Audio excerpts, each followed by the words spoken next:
I believe in love at first sight, but I will always believe that the people we love, we have loved before.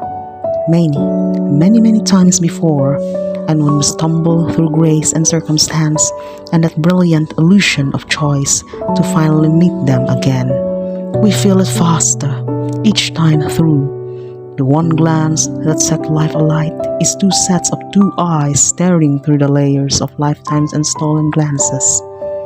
The first kisses and hands held, the brace against the weight and unrelenting tide of waiting.